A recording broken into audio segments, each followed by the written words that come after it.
Bien, pues María, gracias por subir. Sergio, igualmente, yo creo que nos conocemos ya. Vamos a empezar, si os parece, con la presentación de nuestro ponente. Bien, pues es para nosotros un verdadero honor, un verdadero placer presentarles a la persona que va a impartir la conferencia inaugural de este tercer Congreso de Historia de Zamora.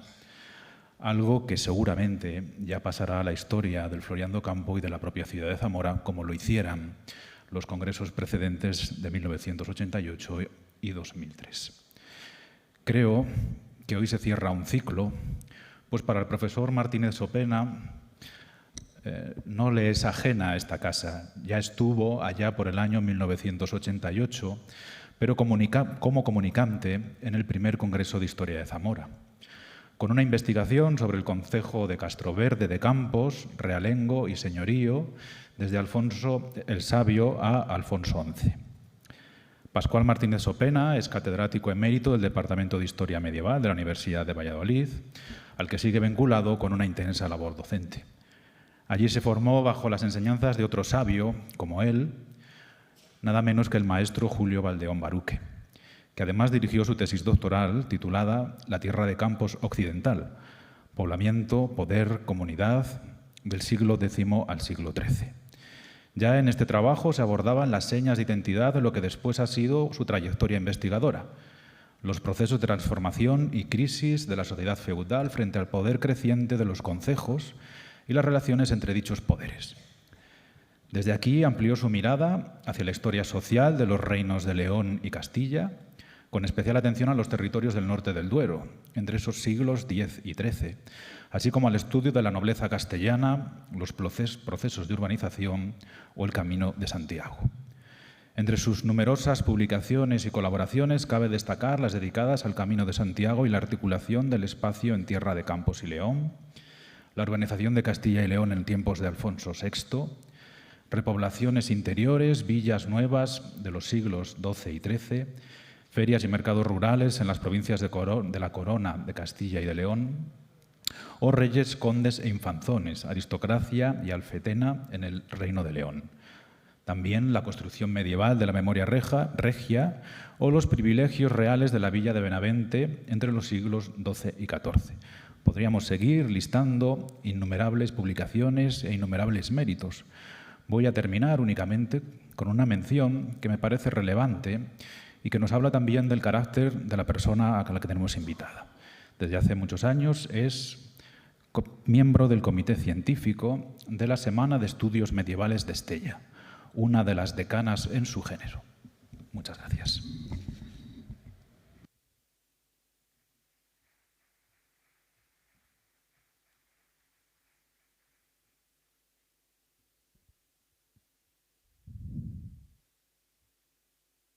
Buenas noches a todos. Me siento efectivamente muy honrado también de estar aquí de nuevo. E incluso de haber tenido ocasión de saludar, nada más entrar, a mi amigo Ernesto Fernández Xesta, a quien conocí aquí hace ya la friolera de, ¿cuántos? 35 años largos, ¿no?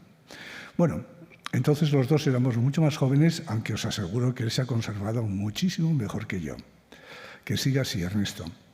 Pero además, efectivamente, con las palabras que he podido escuchar en las presentaciones, en los saludos que se han dado, efectivamente, pues bueno, ha vuelto para mí algo que siempre ha estado presente. Efectivamente, para mí Zamora ha sido un territorio, un banco de pruebas sumamente importante. Primero lo fue la tierra de Campos, después lo fue la comarca de Benavente y después, ciertamente, pues lo ha sido prácticamente todo el Valle del Isla. En ese sentido, quizá me tendréis que perdonar que conozca peor el sur de la provincia e incluso que me atreva a decir que en realidad la Extremadura castellano-leonesa, la Extremadura del sur del Duero, en Zamora hace una pequeña excepción. Quiero decir que, a mi entender, las condiciones de la vida al sur del Duero, en este territorio, quizá por el hecho precisamente de la enorme preeminencia de la ciudad de Zamora sobre su contorno y de la ciudad, también podemos llamarla así, no sé cómo decís vosotros, de Toro, ciertamente hacen que estas dos zonas se parezcan más de lo que se parecen otras en este espacio meridional. Pero no quiero adelantar acontecimientos, aunque quizá alguno me pueda dar buenas razones en contra de este punto de vista o me lo ratifique. Cualquier cosa se agradecerá. Bueno, desde luego agradezco mucho la invitación que he recibido del Instituto de Estudios Zamoranos y también, indirectamente, le hago un guiño a mi amigo Luis Vasallo, que es miembro también de este instituto. En cualquiera de las circunstancias, vamos a ir ya a meternos en harina, que el tiempo pasa y pues tengo un montón de cosas que contar.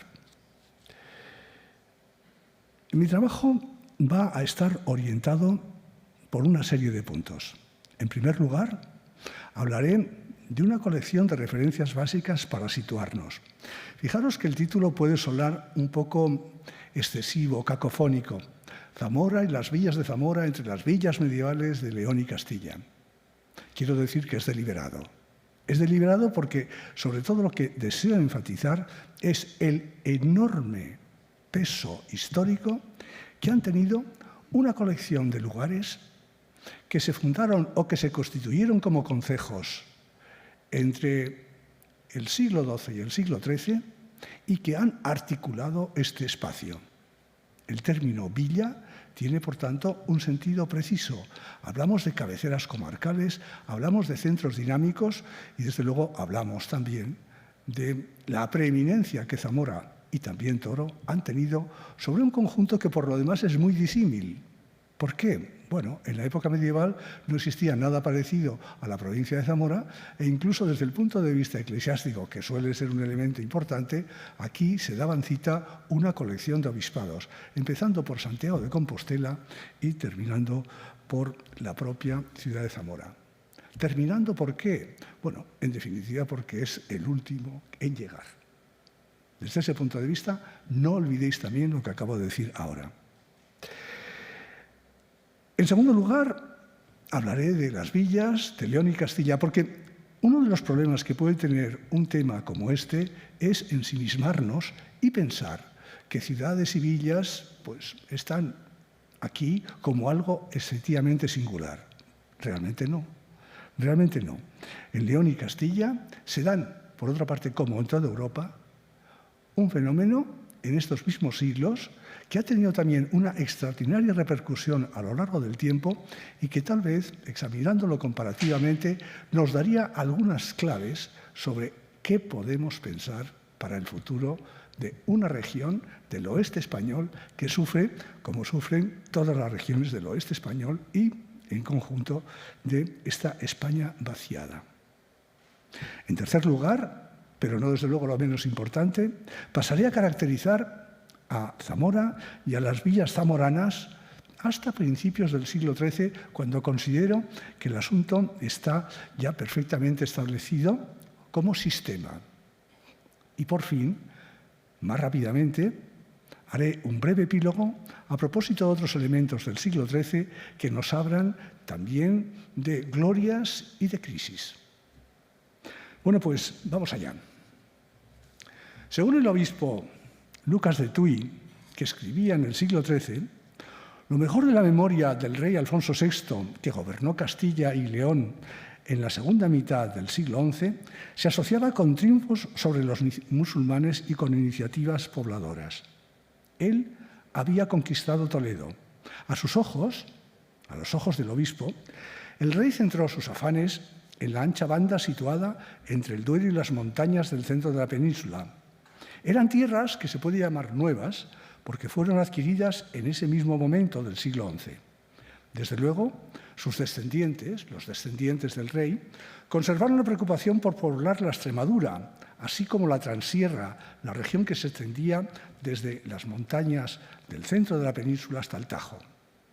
Sin embargo, dedicaron también estos reyes una parte muy destacada de sus actuaciones a las tierras situadas al norte del Duero.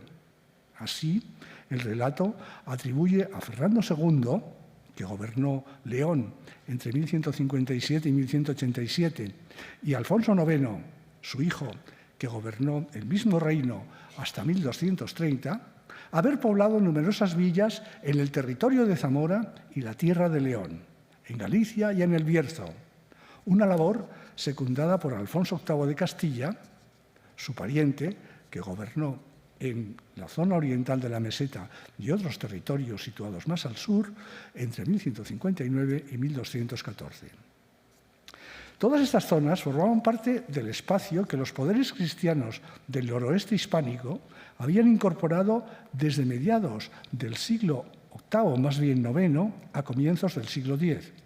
Todas ellas representaban entre 1100 y 1200 países antiguos, en trance de reordenar su poblamiento, su organización territorial y su articulación económica.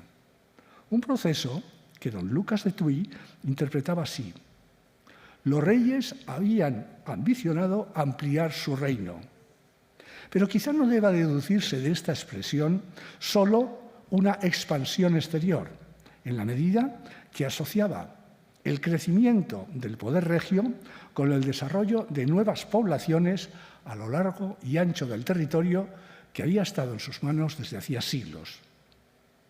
Es importante añadir que el cronista dejó constancia de los resentimientos de la política que la política de los reyes había provocado, especialmente entre la nobleza. Tendremos ocasión de hablarlo en algún otro momento. El número de poblaciones, pueblas o villas fundadas por los reyes fue mucho más dilatado que las nóminas ofrecidas por Lucas de Tuy. Su duración y envergadura sitúan el nacimiento y desarrollo de las villas nuevas entre los grandes procesos históricos del occidente hispano. Aunque una observación se impone, en realidad nos hallamos ante una facies regional del proceso de urbanización extensiva que, basado en aglomeraciones de entre unos pocos cientos y algunos miles de almas, conoció el conjunto de la España cristiana, así como el conjunto de Europa entonces y más tarde. Estos procesos han sido descritos y examinados a escala del continente por varias generaciones de historiadores.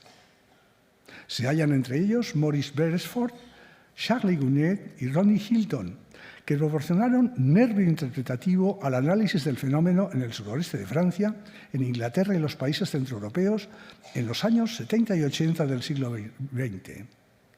Richard Brindan, Christopher Dyer, Peter Clark, Maurice Berthe y Benoît Cursante se cuentan entre sus longevos herederos. A través de sus estudios y los de muchos otros autores, los conceptos de pequeñas villas y villas-mercado han adquirido carta de naturaleza y su estudio ha dado lugar a iniciativas que sitúan su problemática en el eje de la interpretación de la historia medieval europea. Tanto si pensamos en la evolución de la Edad Media como si nos referimos más allá de la Edad Media a su larga herencia cultural. Quiero llamar la atención sobre dos trabajos recientes que forman parte de iniciativas de intenso carácter coral. Desde el 2016, la villa portuguesa de Castelo de Ville celebra reuniones internacionales sobre las pequeñas ciudades, una excelente oportunidad para reflexionar sobre el tema, como reflejan sus publicaciones. El libro que contiene las actas de su primera reunión se pregunta por el papel de las pequeñas ciudades en la construcción de la Europa medieval. Y muy útil para nuestro objeto es el balance propuesto por el citado ya Peter Clark, no obstante partir de un banco de pruebas muy distinto, los territorios del espacio nórdico, donde la eclosión de villas nuevas fue un fenómeno tardío. Y lo es porque describe una serie de caracteres que han definido a estas aglomeraciones y que podemos considerar comunes. Lo primero, contar con un nuevo número de habitantes superior o incluso muy superior a las localidades del contorno. También se diferencian de ellas por la colección de oficios que se ejercen. Había carniceros, metalurgia, trabajos del cuero y entre su vecindario había también pequeños grupos de mercaderes y transportistas, con un radio de acción reducido si se compara con las ciudades más grandes y, por cierto, bastante escasas en el norte. Además, poseían un elemental sector de servicios, donde junto a los clérigos o cantineros que proliferan en cualquier ambiente, cabe hallar escribanos y quizá médico o maestro. Es común que habiten en esas pequeñas villas más propietarios acomodados de tierras, que las casas fueran más grandes y que circulasen mercancías de consumo más variadas que en cualquier aldea. Y existía una articulación política colectiva representada por el municipio, que era reconocida habitualmente por los poderes soberanos. Y si no era así, porque se carecía de privilegios específicos, al menos albergaban instituciones señoriales y cofradías solidarias. Además, las pequeñas ciudades eran centros administrativos para los campesinos que venían a los tribunales y pagaban aquí las rentas. Desde una perspectiva cultural, alienta en ellas cierto afán por una memoria colectiva a través de crónicas escritas por sus corporaciones religiosas y santuarios o por sus celebraciones festivas, donde brillaba la generosidad de los notables locales para su propio prestigio. Mi segunda referencia es precisamente la 46ª Semana de Estudios Medievales de Estella, celebrada en 2019, cuyas actas se publicaron al año siguiente. Bajo el título La ciudad de los campesinos, precisaba que su objeto eran las villas nuevas, pequeñas villas o villas mercados, nombres que la historiografía adopta para las aglomeraciones que vamos describiendo. Y en la misma onda se formula la luminosa contribución de Benoît Cure-Sante, también lo he citado antes, que abre estas páginas. La variedad de nombres de estas ciudades de los campesinos en la Edad Media va pareja con una diversidad de conceptos. En lo demográfico, repito, desde un mínimo de 200, 300 habitantes en Inglaterra o Alemania a los 5.000 de Italia. Italia siempre más. Siendo común un gradiente de entre 600 y 2.000 personas. En lo territorial, su centralidad respecto al contorno parece indudable en Francia y en la península ibérica, donde prevalece el papel de las monarquías, mientras en Italia cumplen un papel secundario estas villas ante la densa y brillante tradición de ciudades antiguas revitalizada por la era comunal, y en los territorios germánicos las villas son instrumento de los príncipes territoriales frente al rey. Es decir, una misma realidad que tiene diferentes números demográficos y que también tiene diferentes funciones e incluso diferentes coordenadas. Estas perspectivas son una metáfora de la enorme y contradictoria diversidad del fenómeno que, por su parte, Cure-Sante prefiere denominar ciudades menores. Frente a ello, enfatiza la coexistencia de diversos modelos, morfologías geométricas u orgánicas, que hubo fundaciones ex novo, digamos, nuevas completamente, y desarrollos progresivos respecto a núcleos preexistentes. Los problemas de la centralidad y los de la capacidad de irradiación de estos núcleos tan diferentes entre sí. Y sobre todo destaca la función capital del mercado. En su conclusión, las ciudades menores han pasado de ser algo de la periferia europea al ser el centro de la historia. Con esta fórmula se define un proceso que la historiografía del último medio siglo ha resaltado y exaltado. ¿De cuánto se trata?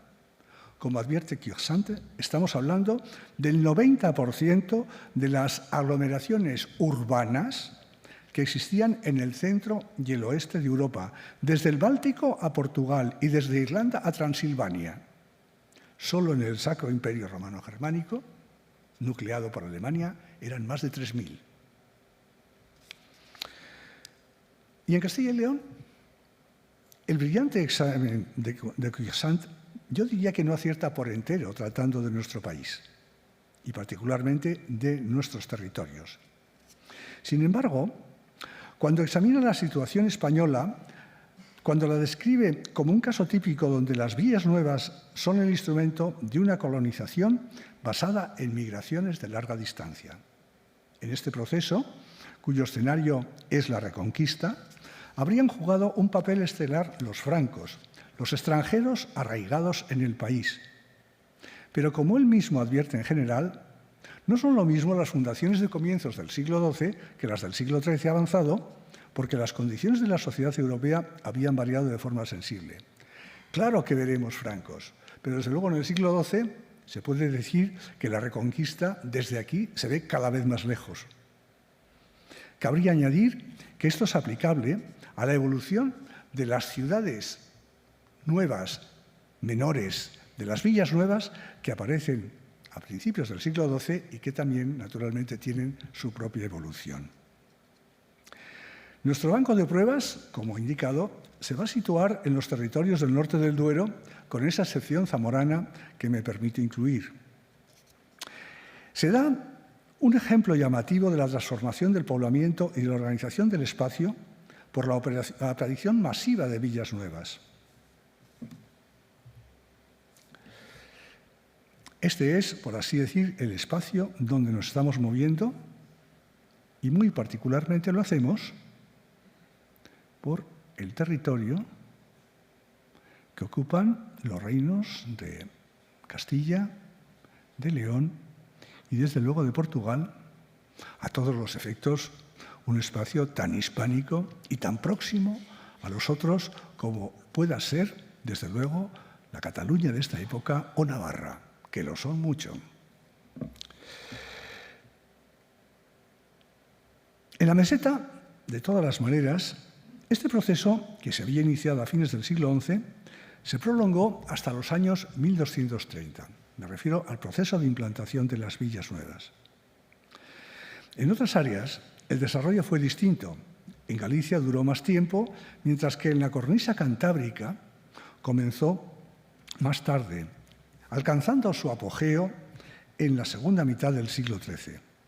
El resultado global fue la aparición de 2 centenares de aglomeraciones donde se expresa un modelo de urbanización extensivo.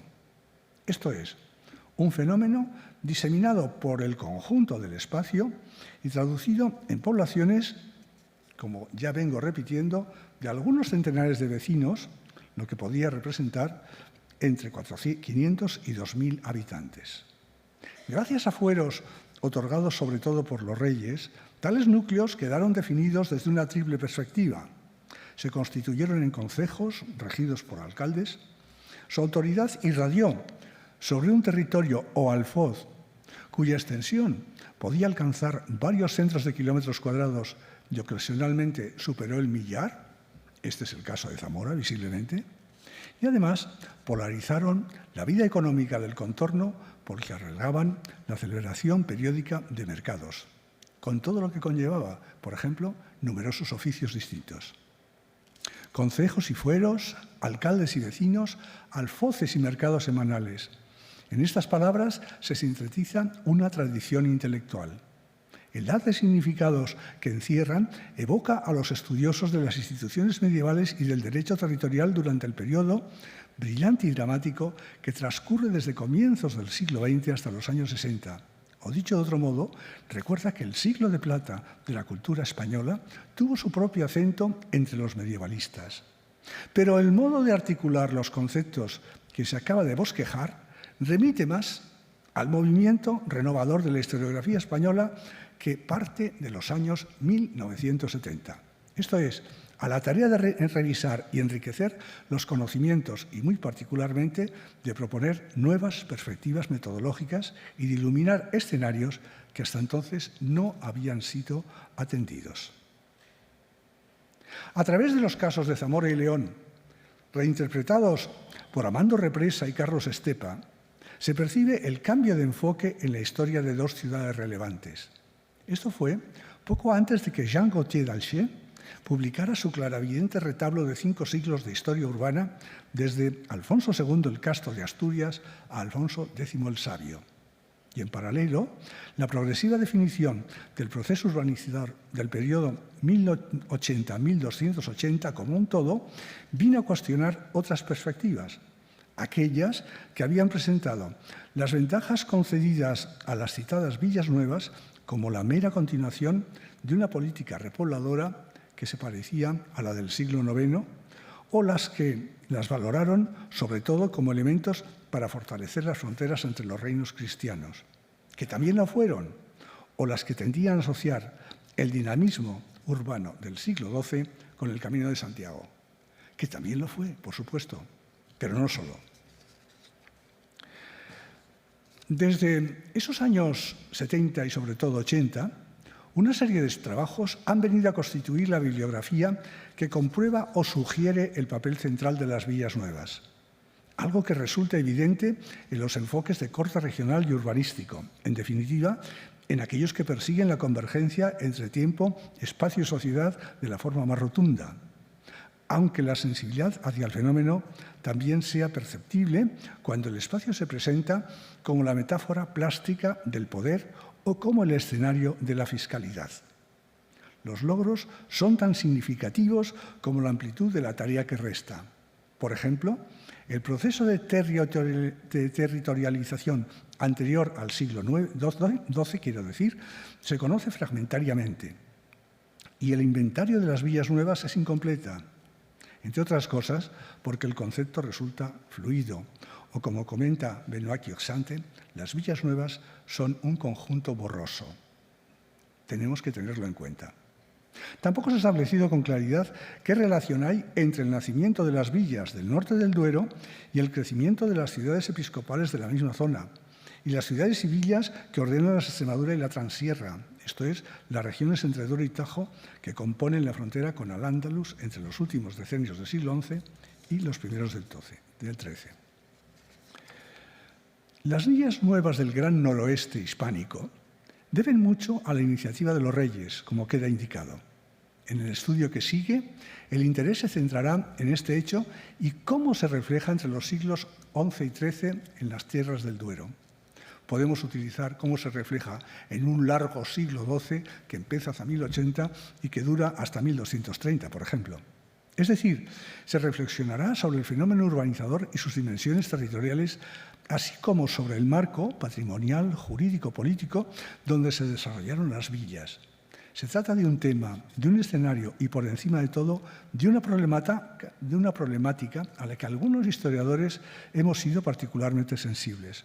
Yo quiero evocar aquí los trabajos de Carlos Estepa, que integró sus perspectivas sobre la naturaleza y evolución de los señoríos, la fiscalidad y la organización territorial del reino, y los de José María Monsalvo, que la analizan como un capítulo de la emergencia de los sistemas concejiles, un concepto que saldrá más veces en este rato. Paso ya al estudio de la Zamora y de las villas zamoranas hasta 1230. ¿Cómo empezar? Bueno, podemos empezar por los núcleos más antiguos, Toro y Zamora, pero en el título he puesto entre oscuridades. La historia medieval de la ciudad de Zamora se resiste a su reconstrucción antes del siglo XII. Antes, lo que quedan son vagos retazos que han permitido confrontar la imagen de una orbe relevante del noroeste hispano del siglo X, tal vez la más importante tras la capital León, con la absoluta ruina que produjeron las aceifas de Almanzor. Por fortuna, tenemos a los arqueólogos de los que siempre se espera más, y eso que trabajan mucho. El comienzo de su restauración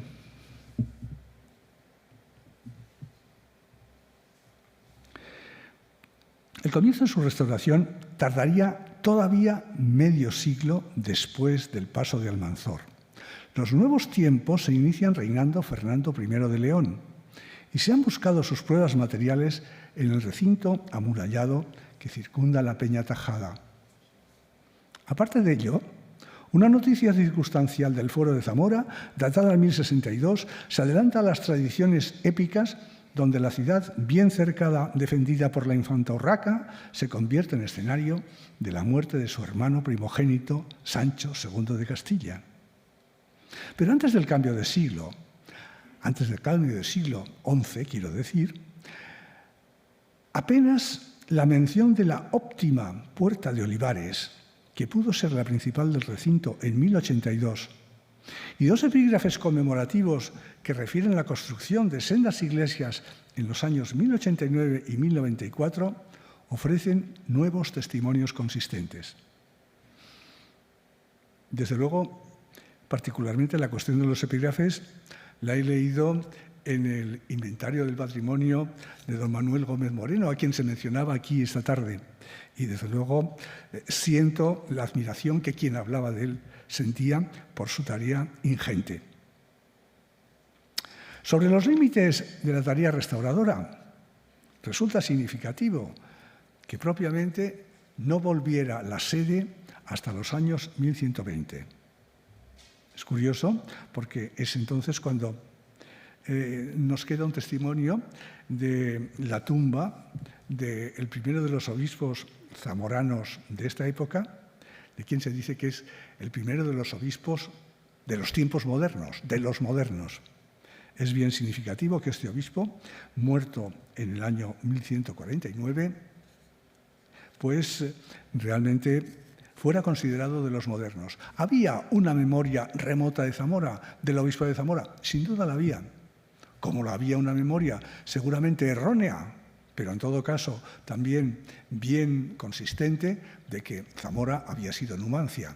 Bueno, estas son cosas que efectivamente pertenecen más al terreno del imaginario y, por supuesto, son importantes dentro de la mentalidad. Sin embargo, en un plazo de 30 años y desde coordenadas distintas, Al-Idrisi, el geógrafo de la corte normanda de Palermo, evoca la ciudad de Zamora entre las de Portugal y al río Duero como el río de Zamora. La consigna como una ciudad espléndida y una de las capitales del país cristiano, ceñida de fuertes murallas de piedra, cuyo territorio es muy fértil y está cubierto de viñedos y cuyos habitantes son ricos y se dedican al comercio. Esto también me parece que tiene su significación, porque el mismo Idrisi, hablando de los habitantes de León o hablando de las gentes de la Extremadura, dice que sobre todo son buenos guerreros.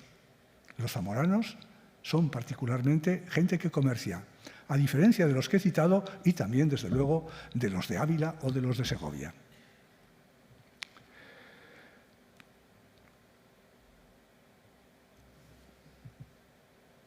En fin, podría resultar sorprendente localizar Zamora en Portugal, si no fuera porque la incertidumbre de la frontera se prolongó largo tiempo, la frontera entre los reinos occidentales, e incluso habría dado lugar a una emigración de los zamoranos al país vecino, de no mediar otras instancias, tras aquel legendario motín de la Trucha.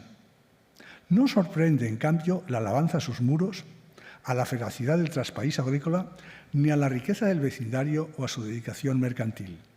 Todo ello porque en la segunda mitad del siglo XII las noticias sobre Zamora denotan un crecimiento espectacular acreditado por el ensanchamiento de su perímetro urbano que proseguirá en el siglo XIII junto con un semillero de iglesias románicas, tantas de ellas hoy en pie.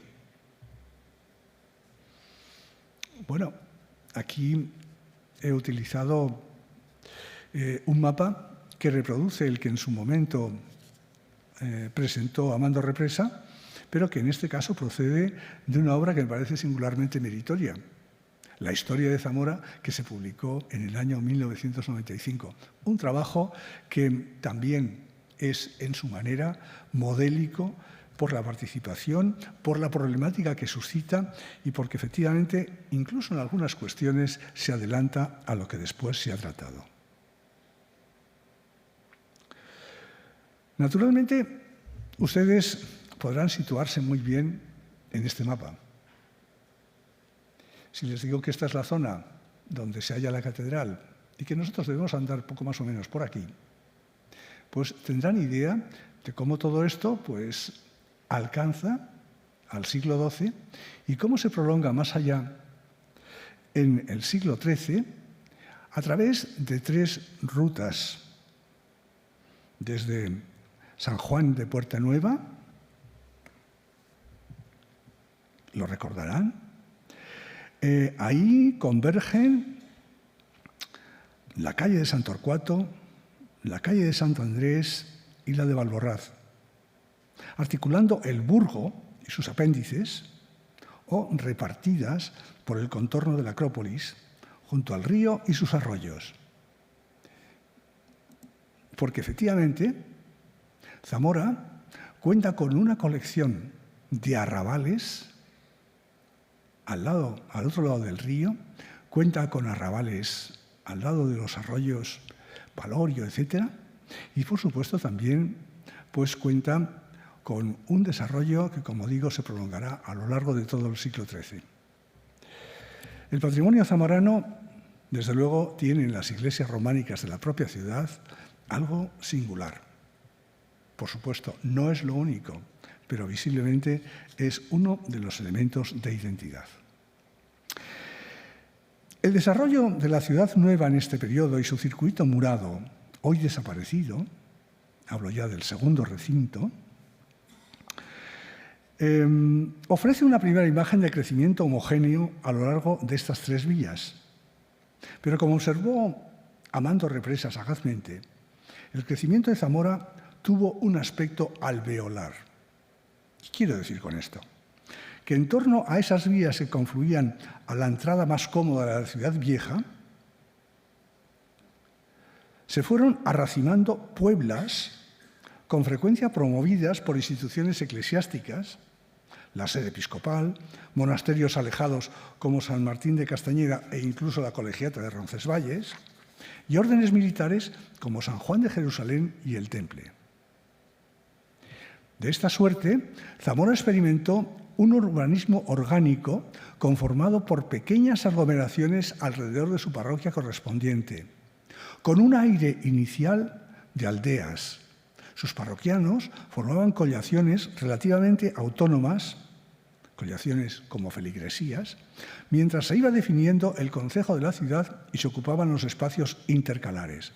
De ahí la sensación de que todo va junto, pero en realidad, en principio, todo estaba separado y se articulaba, como digo, en torno a esas calles, en realidad caminos venidos de fuera, que se congregan allí. Las numerosas iglesias de la ciudad poseen, entre otras cualidades, la virtud de ser el testimonio de un crecimiento que resultó de una dinámica muy prolongada y de una suma de promotores que combinaba iniciativas de las fuerzas vivas de la ciudad y su contorno, apoyo regio y atracción de emigrantes. Algunos episodios han dejado constancia en los documentos. La construcción a partir de 1167 de la alberguería de San Julián junto al Puente Nuevo por cuenta de una agrupación de mercaderes asocia la devoción de los comerciantes por este santo, hablo de los comerciantes europeos, la iglesia inmediata, la función asistencial y su ubicación junto al acceso principal desde el sur. En estos momentos, la inmediata Puebla del Valle, estaba sustituyendo como mercado principal al mercadillo de la ciudad vieja. Por cierto, mercadillo no es precisamente un diminutivo, en realidad es una vieja palabra que pues viene efectivamente a traducir en un primitivo romance, quizá mozárabe, el lugar donde efectivamente se ejerce el mercado. Olvídense del mercadillo que se hace tal día de la semana aquí y donde se vende pues ropas o donde se vende pues cualquier otra cosa. En todo caso, ese mercadillo de la ciudad vieja viene a pasar a un plano secundario y es sustituido, digo, por el que ahora se hace en la Puebla del Valle, en torno a la iglesia de Santa María de la Horta. Ella mismo, una iglesia que es de las sedes principales de la Orden de San Juan de Jerusalén, que polariza una de estas pueblas. Una parte influyente del vecindario, desde luego, eran francos.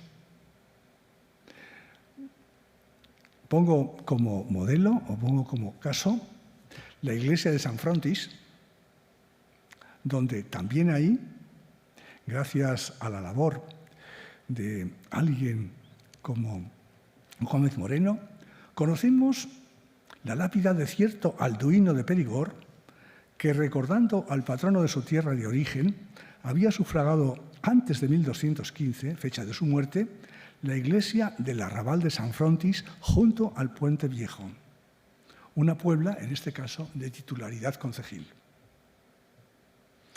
El desarrollo de la ciudad episcopal tuvo su paralelo aguas arriba del río Duero en Toro. Poblada en tiempos de Alfonso III como Zamora, Toro es mencionada como urbe y civitas en época temprana, calificativos de rango que se aplican a Zamora y Simancas en la misma línea del Duero.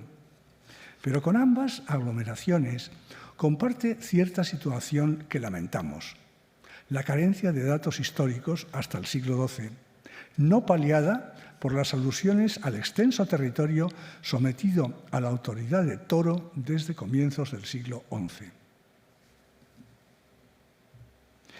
Toro, conforme se avanza el siglo XII, conoce también la fundación de iglesias, que se convierte de nuevo en el dato más gráfico de un proceso de desarrollo que se prolonga hasta mediados del siglo siguiente.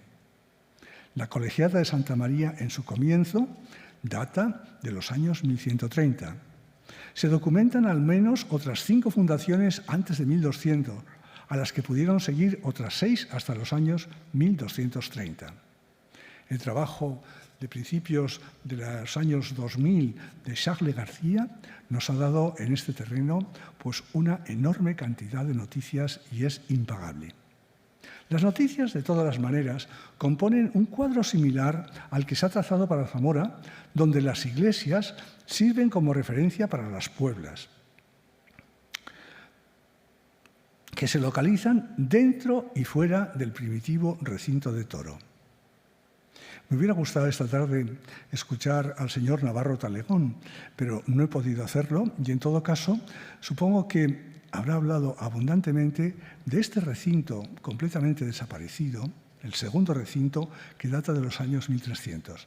Si tenemos en cuenta que la mayoría de estas iglesias que están entre el primer y el segundo recinto son también obra del siglo XII-XIII, podremos pensar que efectivamente aquí hay un crecimiento que, en cierta forma, las murallas y los siglos posteriores, cuando Toro llegó a ser hasta capital de provincia, pues enmascararon. Un crecimiento alveolar es bastante claro también. Pero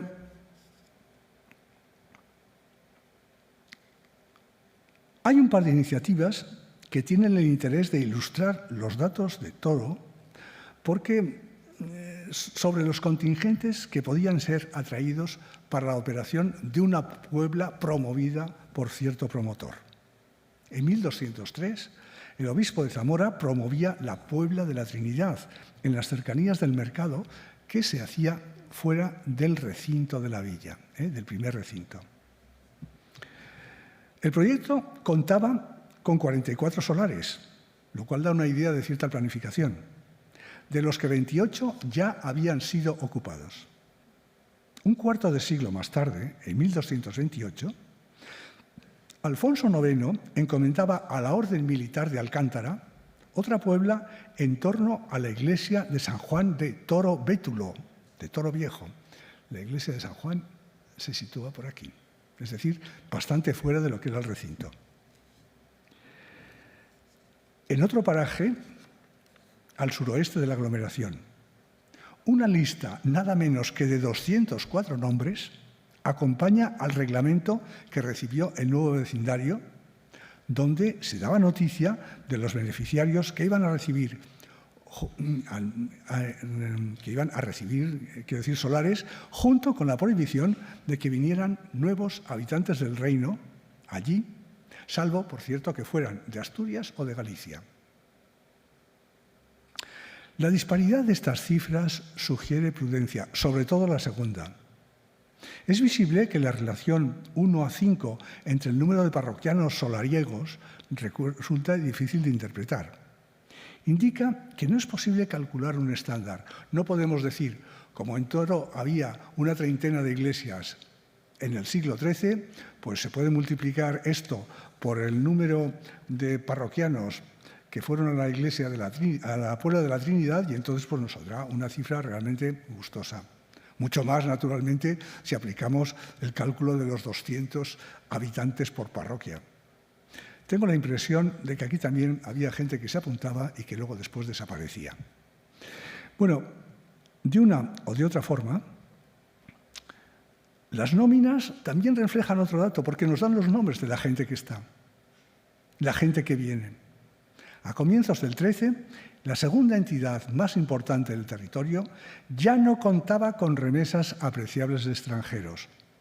Los habitantes de ambas parroquias eran en su práctica totalidad gentes del país e incluso se podría decir, para aquellos que tenían como apellido un topónimo, que procedían de lugares relativamente próximos, incluso de la propia Tierra de Toro. Bueno, después de estas dos villas, me gustaría referirme a la tercera, la villa de Benavente, que fue seguramente la primera de las que se incorporaron a la nueva nómina urbana, no sin avatares. Tras una tentativa fallida en 1164, el rey Fernando II consiguió su objetivo en 1167. Como dato más importante, la carta de población de esta fecha muestra al monarca confiando al tenente, por así decir, al que gobernará en su nombre la villa, que no es otro que el conde Armengol VII de Urgel, y a Fernando Rodríguez de Malgrat, un magnate cortesano de origen local, él venía de Benavente, que velen por sus intereses. Y además, nombra también a 22 de los pobladores que han de encargarse de ordenar los negocios de la comunidad, repartiendo con cuidado los solares entre la gente que venga y las tierras que el monarca les transfiere, recaudando los tributos y administrando la justicia. El rey basa en el Fuero de León el que concede a esta nueva comunidad, que es denominada Malgrat por última vez. En adelante, la villa será llamada Benavente. La importancia de Benavente en la vida política del reino es conocida. Las asambleas de notables de 1181, 1202 y 1228, que pueden considerarse como precedentes de las Cortes y cuyos acuerdos fueron considerados desde fines del siglo XIII como resoluciones de Cortes. Aquí también la historia, o más bien la memoria, juega ciertas pasadas, incluso a los historiadores. Señalan que el papel central de la villa en el reinado de Alfonso IX. Por su nombre augurativo, por su nombre, por así decir, pensado para animar, por su nombre optimista, los de la villa entenderán poseer buenos vientos en el siglo XIII. Aquí es donde podemos poner en valor los sellos que se conservan en la Catedral de Astorga de la villa de Benavente. Este es el anverso, donde se aprecia una ciudad fuertemente amurallada con sus torres, un puente y gente que circula por el puente. Y que, en definitiva, alude incluso al propio texto de 1567. Ahí también es una fuente de inspiración. En la medida en que aquí se habla de gente que trajina, están cruzando por el puente trajinantes, y también está cruzando alguien que lleva algo parecido a un conejo. También la Carta de Población de 1167 habla de los derechos de caza de que disponen las gentes del lugar. Pero, sobre todo, esa idea de los buenos vientos es patente en el reverso de este sello. Aparentemente, sobre la ciudad soplan 4 ángeles trompeteros que representan a todos los vientos. Bueno, yo no sé si efectivamente en el año 1167-68, cuando Benavente recibió su sonoro nombre, se pensaba en que era una tierra para buenos vientos o que se trataba de un buen acontecimiento. Esto lo digo porque, efectivamente, otra de las fundaciones del rey Fernando II fue la villa de Tui, como ustedes saben, en la Raya de Portugal, que entonces fue denominada Bonaventura. Visiblemente, en este caso, estaba claro que se auguraba particularmente un feliz destino. Una vez más, en Benavente nos encontramos con una población que, arrimada al castro de Malgrat, se desarrolla a base de pueblas, y estas han debido tener como referencia sendas iglesias. Su compactación de nuevo ha terminado enmascarando este desarrollo orgánico.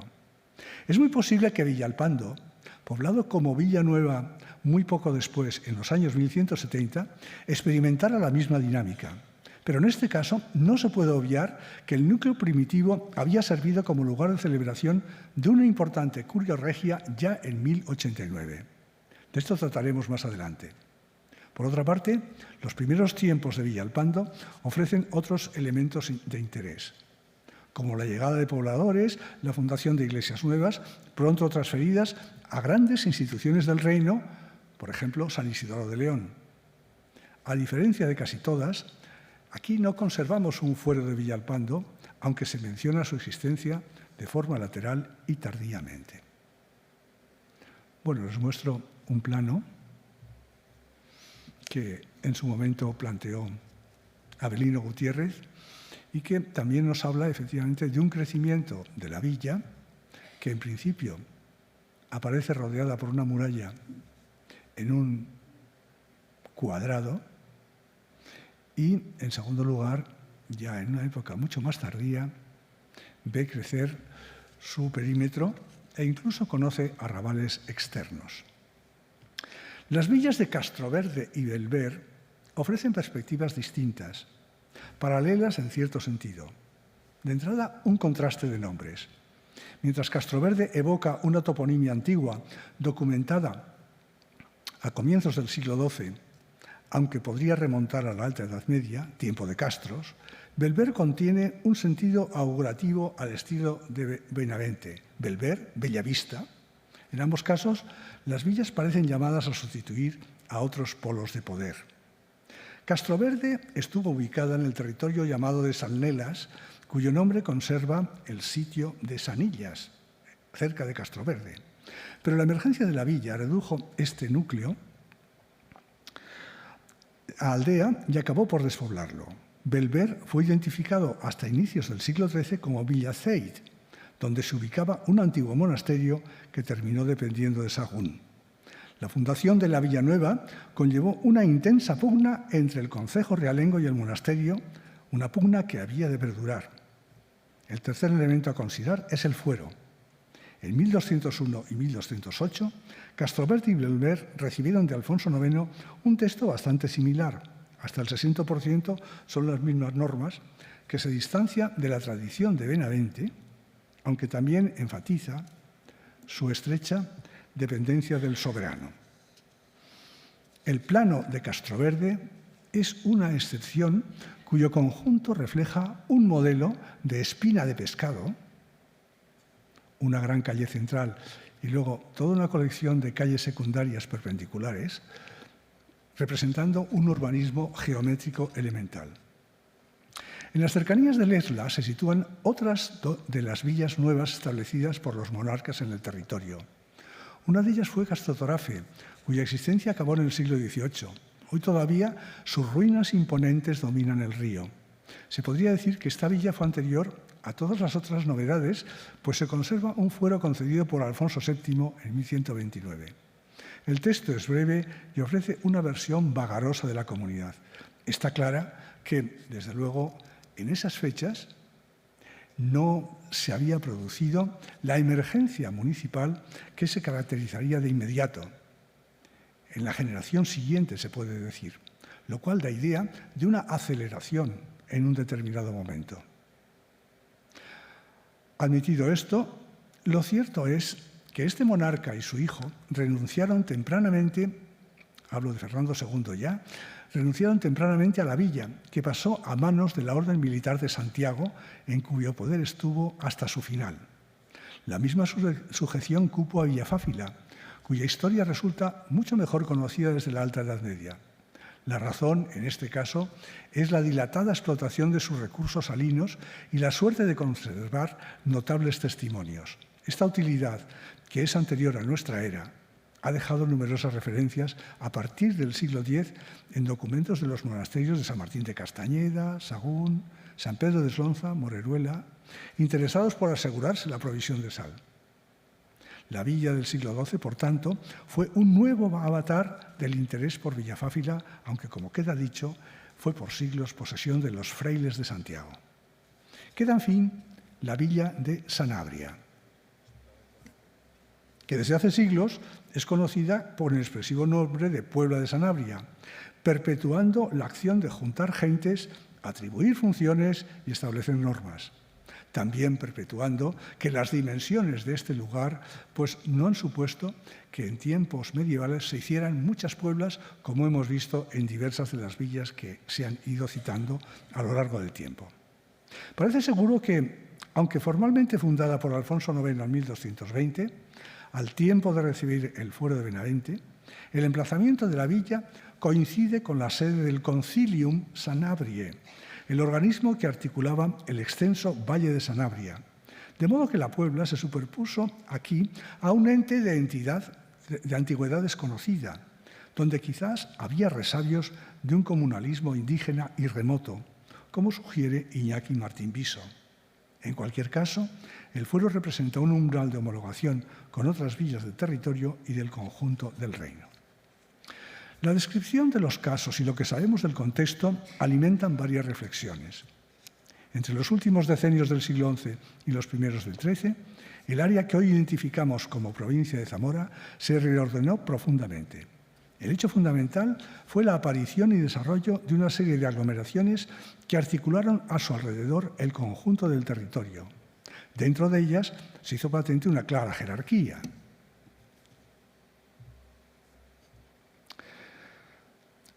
A la cabeza, la ciudad de Zamora, sede catedral, rediviva tras una larga oscuridad que compartió con Toro. Tras ambas urbes, Benavente se distinguió de las demás, como denota su peso político. A este grupo de cabecera lo seguían el formado por Villalpando y Castroverde, más Villafáfila y Castrotarafe, cerrando el cupo las más modestas y recientes Belver y Puebla de Sanabria. Todas ellas se habían desarrollado en el realengo, aunque, como ya se ha indicado, algunas se convirtieron pronto en señoríos particulares. Por otro lado, los reyes también parecen haber alentado el desarrollo de otros núcleos todavía menores. Roales de Campos, que es provincia de Valladolid, pero que está ubicada en medio de la tierra de Campos zamorana, y Castro Nuevo.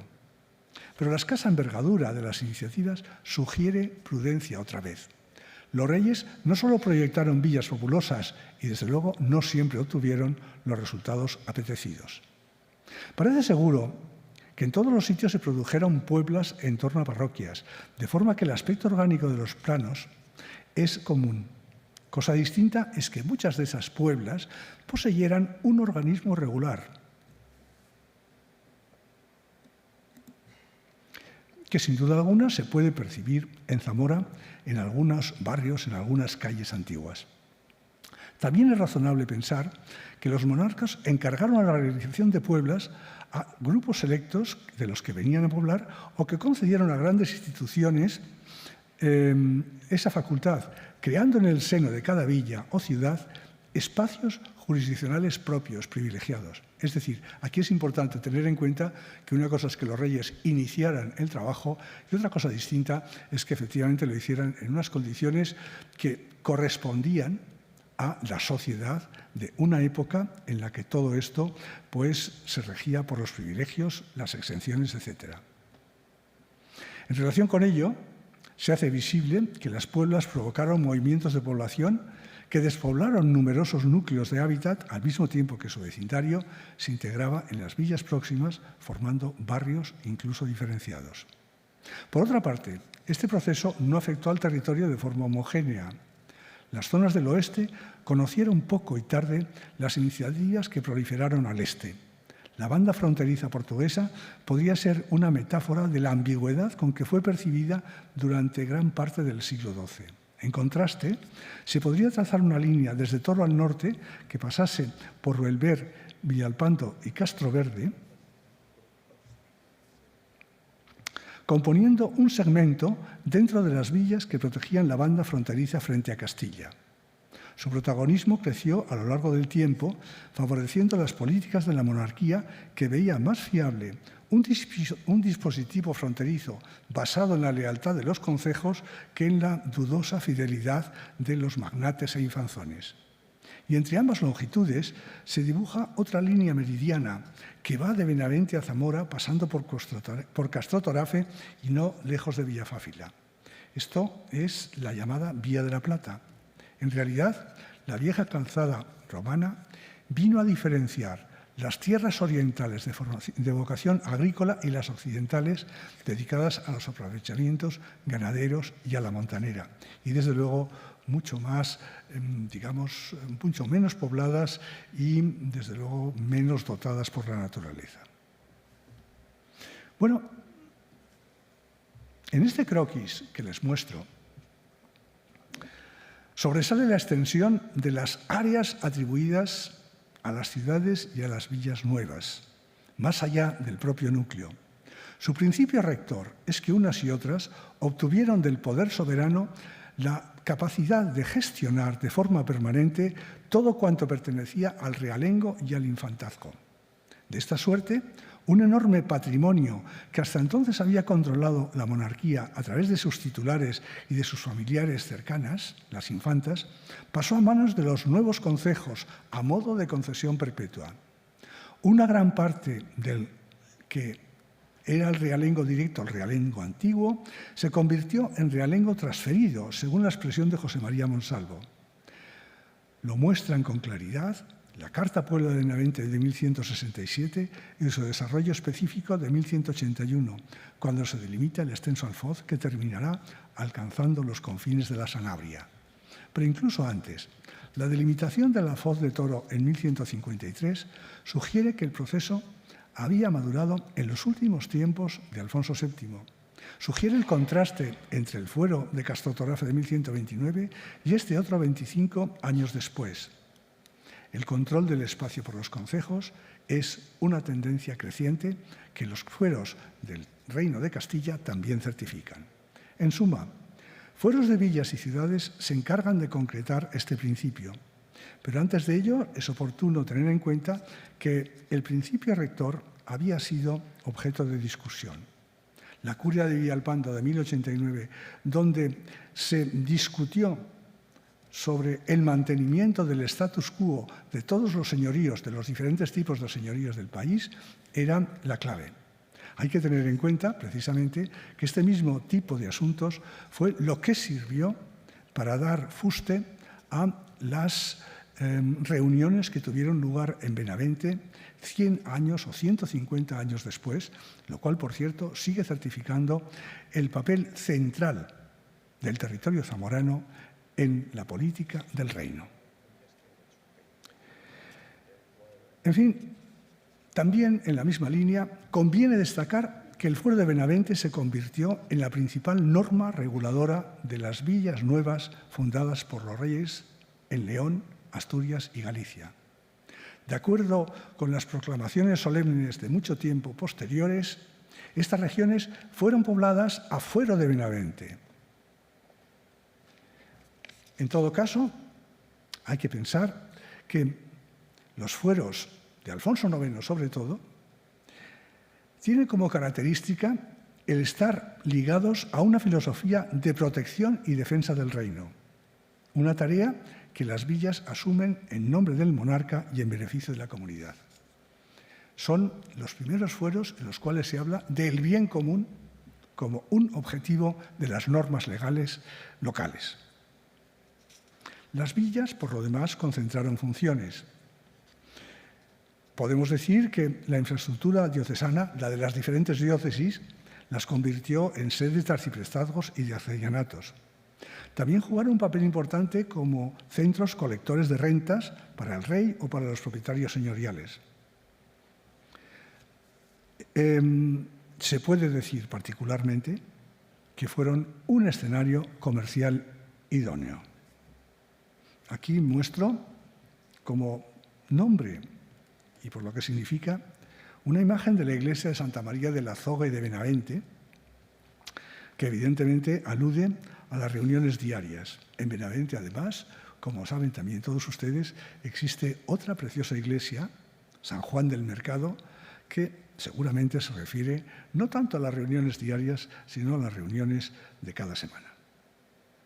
En términos generales, hay que subrayar que el mercado como reunión periódica no surge ligado al ambiente urbano, aunque ciudades y villas hayan poseído tradicionalmente esta función. Y, por cierto, de las pocas cosas que sabemos de la Zamora más antigua, hay algún testimonio precoz y aislado. Desde luego, esto todavía tuvo mucho menos eco en un país con un tejido urbano tan débil como el noroeste español de los siglos altomedievales. Las reuniones periódicas se celebraban antes en puntos determinados por la facilidad de comunicaciones, la garantía de protección, lo que llevaba al ejercicio mercantil, a los mercadales y a los mercadillos rurales, a puentes, encrucijadas y cercanía de castros y castillos. Con las villas nuevas se consagró la urbanización de los mercados en general y de los rurales en particular, aunque también se produjo el fenómeno inverso, que un mercado ubicado en una aldea, bajo un castro y a la sombra de un monasterio, sirviera a promover una villa nueva. Esto es lo que sucedió precisamente en Belver. Lo que interesa resaltar ahora es la influencia de los mercados urbanizados sobre el contorno. Resulta de interés considerar que las villas zamoranas se insertan en una directriz claramente establecida en el Reino de León y contenida en una cláusula del Fuero de León que pudo incorporarse en algún momento del siglo XI. Que los habitantes de la ciudad, y especialmente de su territorio, deberán contribuir a la labor a la obra de los muros de la ciudad y a la vigilancia de sus defensas en tiempos de guerra. Esta obligación tiene una contraprestación clave. Por esa ayuda serán eximidos del pago de portazgo, el tradicional impuesto sobre las mercancías, por lo que compren o vendan en el mercado semanal. La perduración de estas normas, este ir y venir entre la ciudad que ofrece protección pero que necesita del trabajo de las gentes del contorno y las gentes de la ciudad y las del contorno que se encuentran sobre el mercado, que se aprestan a encontrarse sobre el mercado, sirvió para articular la actividad económica de la villa y de su contorno. Del mismo modo, los mercados de comarcas próximas buscaron secuenciarse a lo largo de la semana, una forma de facilitar el trasiego ordinario de comerciantes y buhoneros. Y por otra parte, villas y ciudades tendieron a monopolizar la construcción y conservación de muros defensivos. Es muy visible que la actividad de los mercados semanales respondía a la jerarquía de las poblaciones. No es extraño que desde las primeras informaciones se aprecie el rango de la ciudad de Zamora como sede de artesanos y comerciantes comparada con la de las otras villas que van apareciendo en el contorno. No será posible, seguramente, ir más allá de las magras menciones de oficiales especializados y de nombres aislados y específicos, a menos, naturalmente, que la arqueología nos desvele una vez más sus misterios.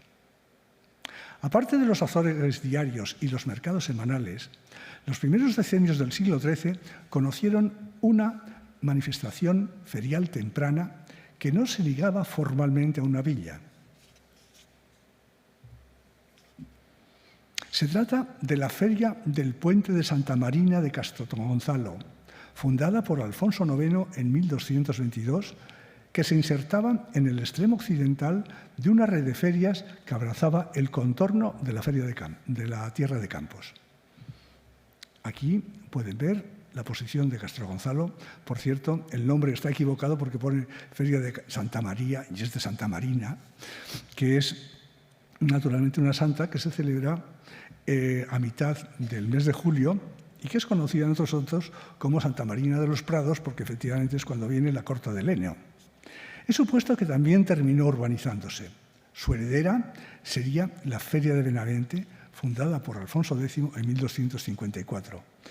Me fundo, en este caso, en el hecho de que desde Castrogonzalo a Benavente pues hay muy pocos kilómetros y que Benavente, efectivamente, en esos momentos estaba ya plenamente consolidada como gran centro difusor, por así decir, hacia los territorios del noroeste. Las resistencias. El desarrollo del proceso de urbanización impulsado por la monarquía se enfrentó desde el primer momento con fuertes resistencias y necesitó de intensas negociaciones. En realidad, la necesidad de contar o contemporizar con las fuerzas vivas del territorio comparece en la Carta Puebla de Benavente de 1167 en un doble sentido. Fernando II explica su fracaso previo, que atribuye a la oposición de quienes estaban en contra del propósito, al mismo tiempo que asegura el porvenir con el concurso del primero de los nobles de su entorno, de su consejero de mayor confianza en este momento, el conde de Urgel, y de una selección de vecinos nuevos que combina gentes del país con algunos extranjeros. Hay que pensar que la complejidad del proceso exigía preservar derechos a veces muy antiguos y, en todo caso, se hizo preciso compensar a sus titulares con bienes supuestamente equivalentes cuando les fueron enajenados en pro del concejo. Indemnizaciones que, en el caso de la Iglesia, tomaron forma de participaciones en los diezmos o en el traspaso de la propiedad de los templos. En el mismo orden de cosas, la necesidad de contar con las grandes instituciones explica las pueblas que en la mayor parte de las aglomeraciones se les encomendaron. Pero las resistencias fueron consistentes y, por activa o por pasiva, tuvieron en los fueros señoriales un importante reflejo. Pues debe tenerse en cuenta que a lo largo de los siglos XII y XIII, los señores laicos y eclesiásticos concedieron numerosos fueros cuyas condiciones ventajosas tendían a contrarrestar las iniciativas regias. Entre las primeras de estas reacciones, merece la pena señalar cómo el fuero de Villalobos, solar de una de las grandes casas de la nobleza leonesa, beneficioso para los campesinos del señorío, sin embargo, prohibía que se trasladaran a Villalpando, la villa nueva más próxima, sin duda temiendo que dejaran de pagar los tributos debidos a su señor. Por su parte, la larga lista de fueros concedidos por los obispos de Zamora en sus territorios del norte y del sur del Duero, que eran la principal base territorial del obispado, enfatiza la necesidad de asegurar el mantenimiento de la mano de obra a base de mejorar las condiciones de la dependencia. Pero los mismos obispos procuraron contar con el apoyo regio en otras de sus cuitas. Lo ejemplifican, por ejemplo, las querellas presentadas sucesivamente al monarca para defender su señorío de Manganeses de la Lampreana frente a la supuesta rapacidad de los concejos reales próximos. Voy a poner el epílogo. A base de 3 imágenes coyunturales del siglo XIII.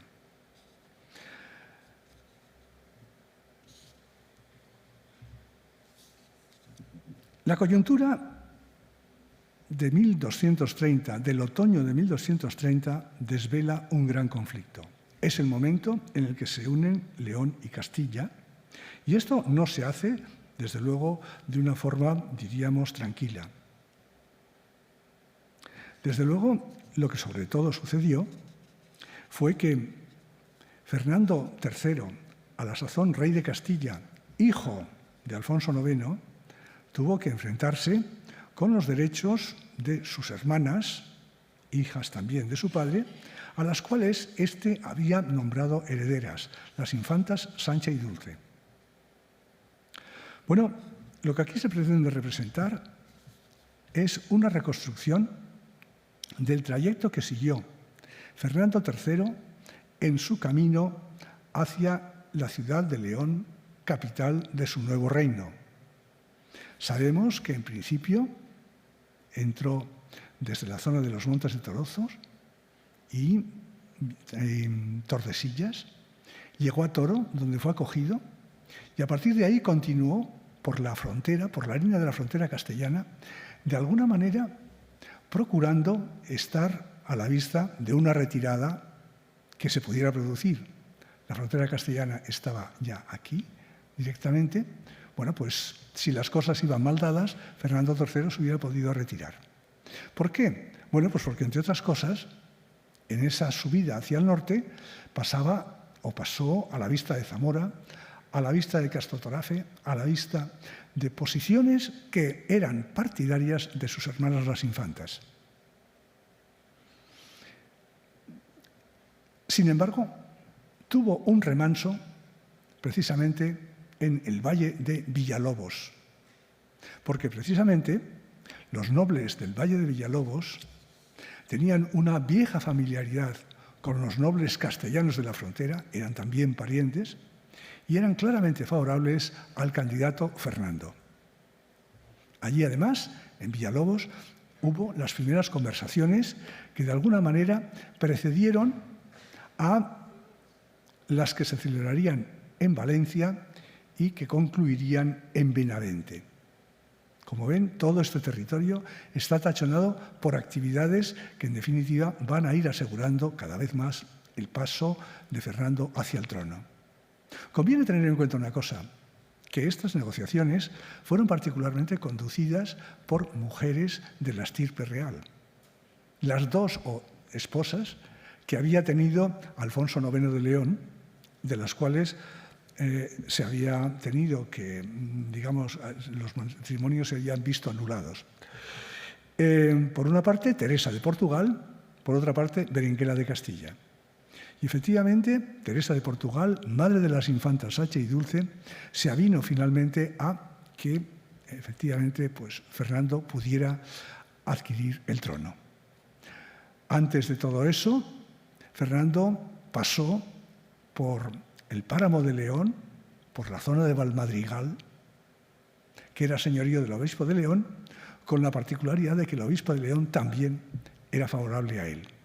Y desde allí, pasando por Mansilla, alcanzó la ciudad de León, donde estaba a punto de producirse un conflicto entre los partidarios de Fernando, que se albergaban en la catedral, y los partidarios de las infantas, que se albergaban en San Isidoro. Bueno, el tudense, que nos cuenta estas cosas, habla proverbialmente de cómo el caudillo de los partidarios de las infantas sufrió una ceguera repentina que no le dejó hasta que efectivamente renunció a sus planes de combatir a el infante castellano. Primera imagen, por tanto, el territorio zamorano tiene esa importancia. Hay que decir, sin que esto desde luego sea menoscabo, que con frecuencia se dice, bueno, y es que entonces pudo llegar por el apoyo de las ciudades. Bueno, pudo llegar porque efectivamente estas ciudades estaban en manos de su propia madre, de Berenguela de Castilla, tenían tenentes castellanos que dominaban naturalmente los castillos y las fortalezas y que aquietaron el camino hacia la capital leonesa. Segunda imagen, esta imagen corresponde al fuero de Puebla de Sanabria. El fuero de Puebla de Sanabria, como he dicho, se concedió en el año 1220, pero en realidad no tenemos el texto original. Por otra parte, como no lo tenemos de la inmensa mayoría de los fueros, tenemos copias. Entonces, esta copia es una copia que se hizo en el año 1254 y fue un traslado que se hizo para el concejo por el rey Alfonso X el Sabio. El asunto tiene un enorme interés y yo diría que por dos hechos que en sí mismo marcan también unos nuevos tiempos. Lo primero, este es un texto que traduce el original latino al castellano. Dice, para que lo entiendan los laicos. Lo segundo, este es un texto que efectivamente reproduce el de 1220, salvo que alguna cláusula es quitada del medio porque se entiende que es una cláusula desaguisada.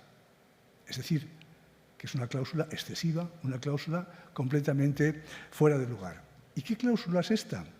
Bueno, pues una cláusula que era común en el derecho anterior y que consistía en que en caso de asesinato, cuando se pillaba al matador, al asesino, se le enterraba debajo del muerto vivo. Bueno, esto es lo que el círculo de Alfonso X el Sabio consideraba que era excesivo, que este tipo de cosas ya no correspondían a una época que precisamente pues, subrayaba el interés del derecho romano y que por lo tanto quedaba mentalmente fuera de todo esto. Bueno, la última de las imágenes nos devuelve, que en realidad son dos, nos devuelve a Zamora.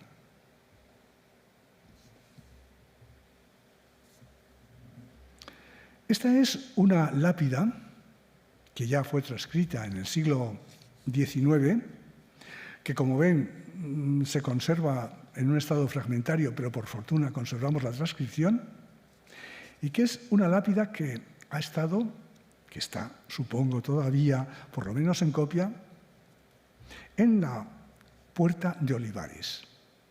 Esa puerta, en tiempos magnífica, en el siglo XI, esa puerta que es renovada, según se nos indica en esta lápida, en 1230, y que además aquí se nos cuenta otro hecho que es importante. Es importante para la comunidad zamorana. Esta es la memoria de los grandes hechos de los zamoranos, concretamente en la campaña que Alfonso IX dirigió en 1230 contra Mérida y Badajoz y que acabó con la conquista de los dos sitios.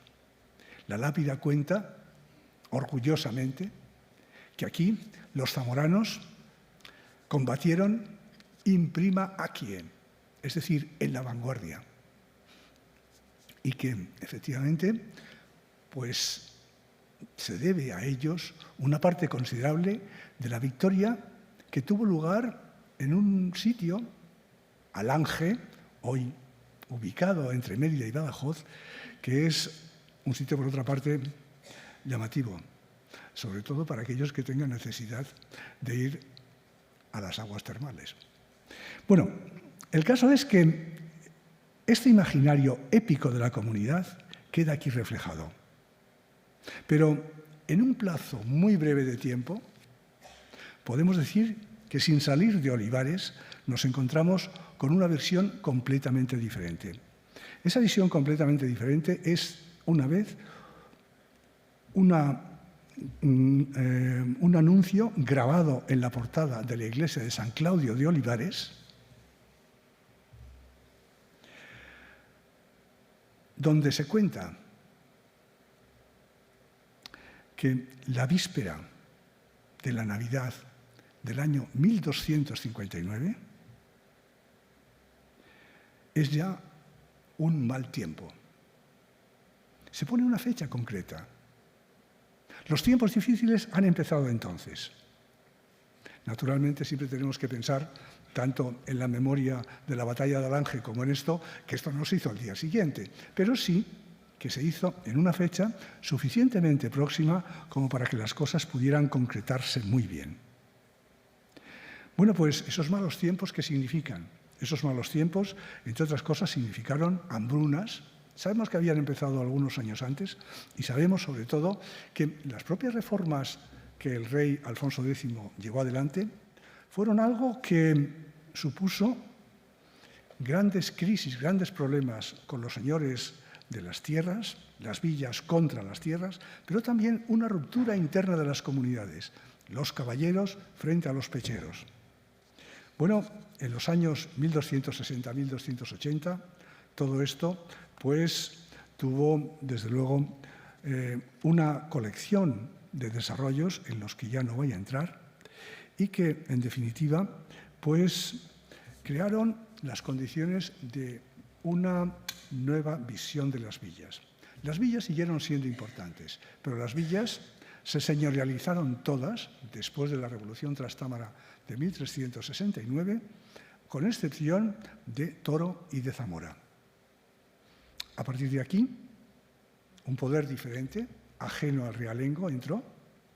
Esto, desde luego, fue algo que se puede ver desde perspectivas distintas. Desde luego, no cabe duda que hubo zonas y hubo sectores sociales que apoyaron este cambio de situación más allá de los propios linajes nobiliarios. Para los demás y para las villas, lo único que podemos decir es que la mayoría se mantuvo en su función de centros comarcales, que en todo caso, desde mediados del siglo XX, y fíjense que lo pongo también muy cerca, se viene asistiendo al desmantelamiento demográfico y funcional. Que este proceso de cambio no se sabría comparar más que cuando en el siglo XII se puso en pie paulatinamente un sistema urbano. La pregunta, si ustedes quieren, incluso angustiada, es ¿qué nos deparará lo que vivimos? Y el reto acuciante es pensar lo que necesitamos hacer y cómo hacerlo. Muchas gracias.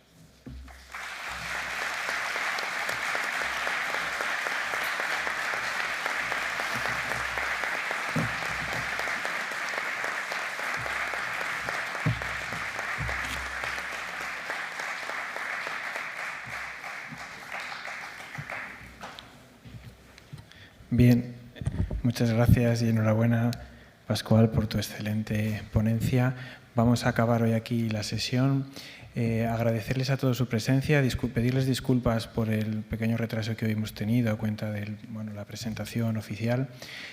Para los congresistas y para los comunicantes, recordarles, tenemos una agenda muy apretada, vamos a intentar ser puntuales estos días, ceñirnos un poquito a los horarios para que todos tengamos nuestro espacio. Muchas gracias por venir este primer día del Congreso, a la inauguración. Esperemos que sean 3 jornadas estupendas y nos vemos. Muchas gracias.